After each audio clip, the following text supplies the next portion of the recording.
नमस्कार मंडळी. आज आपण बनवतो चटपटीत असे गव्हापासून बनवलेले मोमोज. यासाठी आपण इथे साहित्य पाहून घेऊया. इथे आपण एक मध्यम आकाराचा गाजर, सोबत आपण एक कांदा घेतलेला आहे. इथे आपण साधारण 7-8 फरसबी आणि 4-5 लसणाच्या पाकळ्या घेतलेल्या आहेत.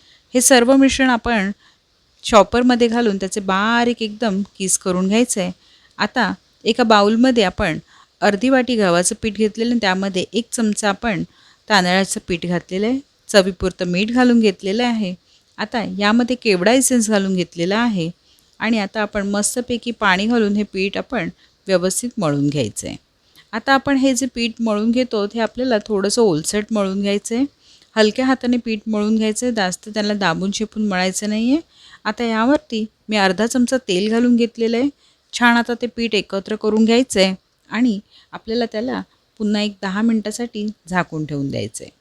आता इथे आपण एक ग्रिल पॅनमध्ये थोडंसं बटर घालून घेतलेलं आहे आणि चॉपरमध्ये आपण ज्या भाज्या बारीक करून घेतल्या होत्या त्या आपण यामध्ये घालून घेणार आहोत. ते इथे मी ज्या सर्व भाज्या होत्या ज्या बारीक करून घेतलेल्या आहेत त्या सर्व घालून घेतलेल्या आहेत. छान आपल्याला त्यांना खरपूस भाजून घ्यायचं आहे. थोडा गॅस मंद ठेवायचा आहे आणि पाणी निघून जाईपर्यंत आपल्याला या भाज्या व्यवस्थित शिजवून घ्यायच्या आहेत. यावरती चवीपुरतं मीठ, थोडीशी मिरपूड आपण यामध्ये घालणार आहोत आणि मिक्स हब पावडर आपण यामध्ये घालून घेणार आहोत. छान आता एकत्र करून घ्यायचं आहे. तिखटासाठी मी यामध्ये फक्त मिरपूड वापरलेली आहे. तुम्हाला हवं असेल तर तुम्ही यामध्ये चिली फ्लेक्स वापरू शकता. आता आपल्याला ते मिश्रण गार करून घ्यायचं आहे. इथे आपला गोळाही तयार आहे. त्याचे मी छोटे छोटे गोळे करून घेतलेले आहेत.